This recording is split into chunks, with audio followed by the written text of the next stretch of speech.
And patting down for weapons again.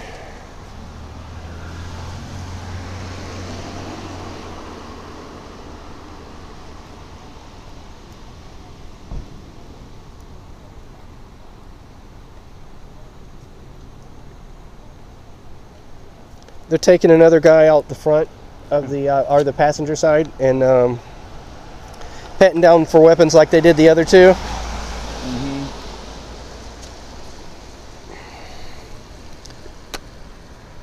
At this point, if I were them, I'm not a lawyer, I can't give legal advice, but I would be saying about right now, you can pat me down for weapons, officer, but I do not consent to search of my person or my vehicle. And I'd be saying just the opposite. I'd be sitting there saying that you can't search. I do not consent to any search. Right. Procedure. Well, they have a legal right in Oregon to pat you down for weapons, but not to go in your pockets and take things out. So, yeah, that's fine. And I've read that in the ORS, so I'm totally good with them doing that. Cursory, run their hands down my clothes.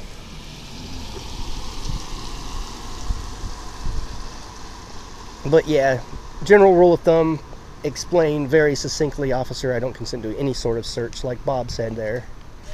But I've consented for weapons pat downs, but that's just because I want the officers to feel safe. I want them not to feel as if though I'm a danger to them at all. And I know they can just go ahead and do it anyway. If you tell them you don't consent to a search, they can still pat you down.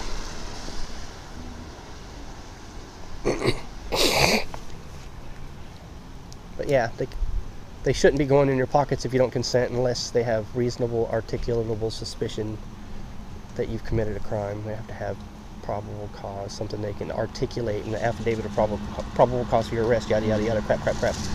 Or at least that's the way I understand it as the anarchist douchebag cop watcher out there. I'm my favorite douchebag, Bob. You realize that? Let's see, gonna take anybody else out and pat down for weapons? Oh, and now they go for the going deep.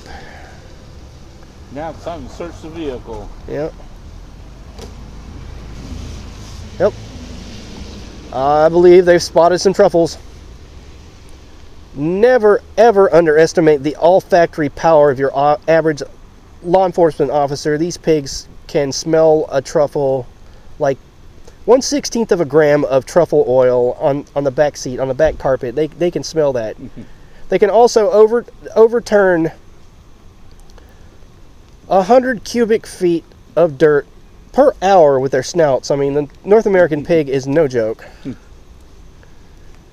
They are digging machines, going deep right there for truffle oil or truffles or anything fun they can use to get these people in a cage and a system for the rest of their life. They're gonna go deep. Yes, they're squealing hard up in this vehicle.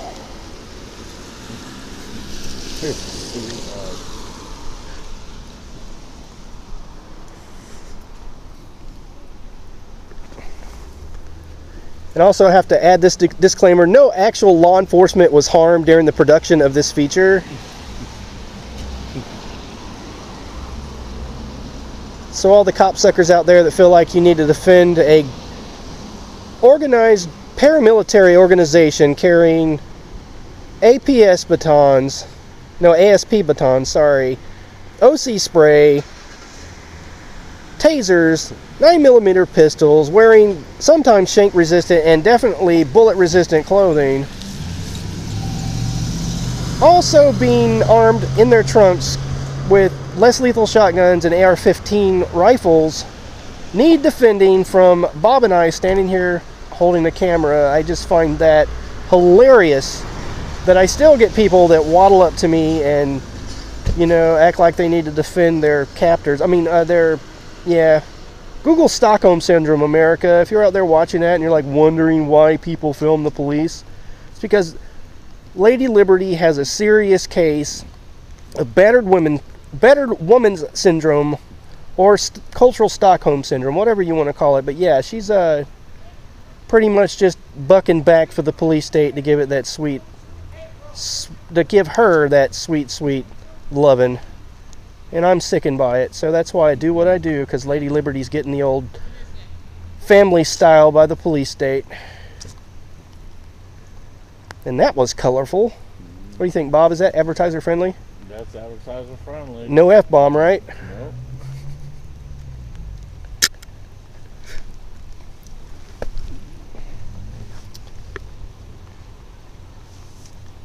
There's somebody still screaming their head off over there.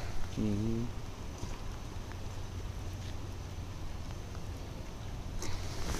Is that the woman they patted down for weapons a minute ago? Yep.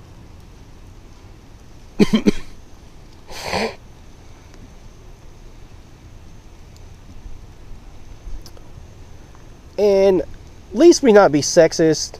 We have a sow over there as well. We are equal opportunity hecklers of the police, and yes, we do have a great North American sow.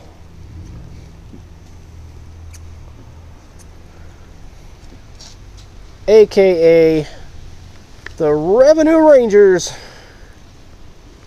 Revenueosaurus Rex stampeding, trampling all over rights, all over every back road and highway in America.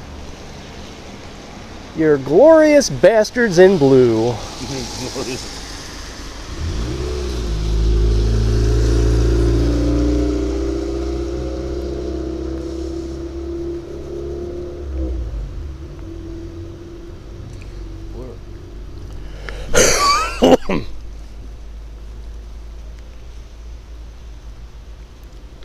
But hey, if they find the person that hit somebody and then drove off, I'm not exactly going to have very much sympathy for them, am I, Bob? Nope. Do you have sympathy for people that run people over on the road, Bob? Nope. Me neither. An accident's one thing, but if you intentionally hit them, or if you hit them on accident,